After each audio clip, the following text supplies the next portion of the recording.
Hi, I've done a video for August 29, 30, 2020, the Celebration Mile meeting at Goodwood.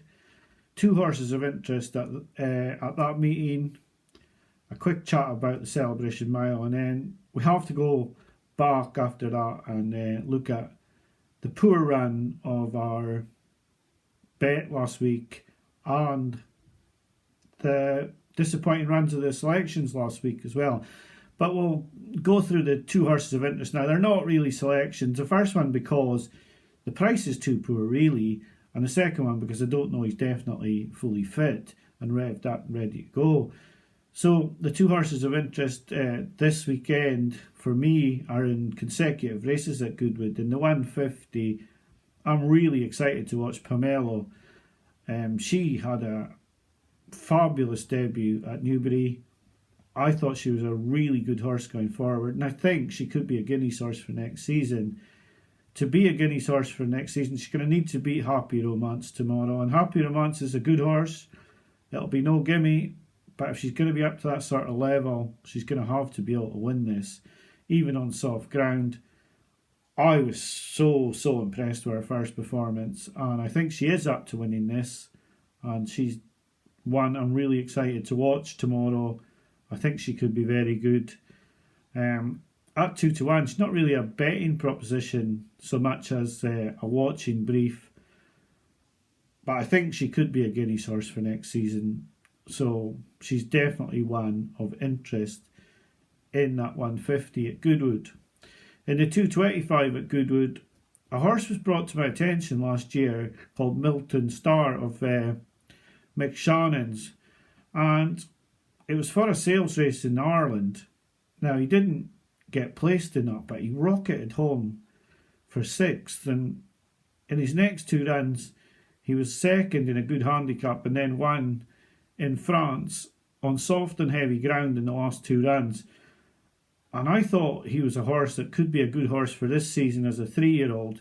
This is his first run, and this is the worrying thing for Milltown Star tomorrow. He's having his first run of the season now. If he's fully revved up and ready to go with the ground being soft, I think he'd have a very good chance of maybe winning the 225. Now, he's outside of the field at the moment, and I wouldn't put you off having a few quid each way. I'm not putting him up as a selection because if you're only putting a couple of selections up, you've only got a couple of darts to throw at the board. Whereas in the bigger meetings, I like to have 6 or 7 darts and give myself a chance.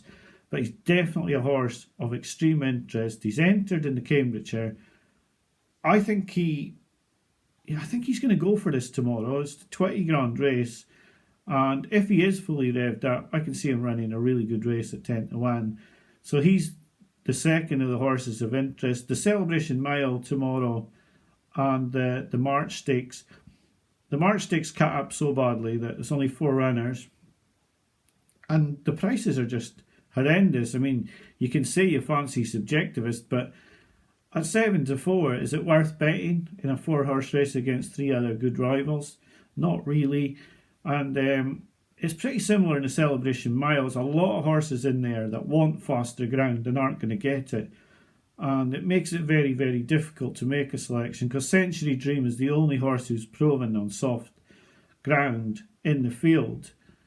But he's certainly not the best horse in the race. It's whether the soft ground inconveniences the others so much that Century Dream wins.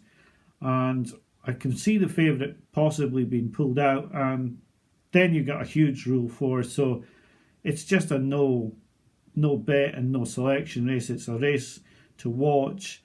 I will, of course, be looking to see how Urban Icon gets on because he was a selection at Goodwood when he was extremely unlucky at 14-1 to come second. I thought he should have won that day, and I would have put him up as a selection or even a bet in a race like this if the ground had been in his favour, but it certainly isn't in his favour. And I can see him possibly being a non-runner as well, but we'll have to see what does run over the weekend. The selections at York, there were 6, so that would be 12 points output, and only 6 returns, so a loss of 6 points in the selections with only Uzo and Kipps placing. And the biggest disappointment of last weekend was our bet on Pondus, who never went a yard. Was backed from 16-1 when he was advised into 7-1. Like I said, he never went a yard. He never even... He looked like a non-trier, in truth. I can't say if he was a non-trier, but he didn't look like... He was never in the race. You knew after a furlong he was probably not getting put in the race because he was out the back. Nothing was coming from behind, and yet he was positioned out the back fully for the whole race. It was a dreadful bet. It's the worst bet I've put up in 4 years now. And when you're at your peak of subscribers, to put out the worst bet you've ever put up is quite upsetting, really. Apart from the fact that I've lost quite a lot of money on it myself, I know that other people have lost on it due to my say-so. And I don't mind losing on horses that give me a run for their money, and I really thought he would, but he hasn't even gone a yard, like I said.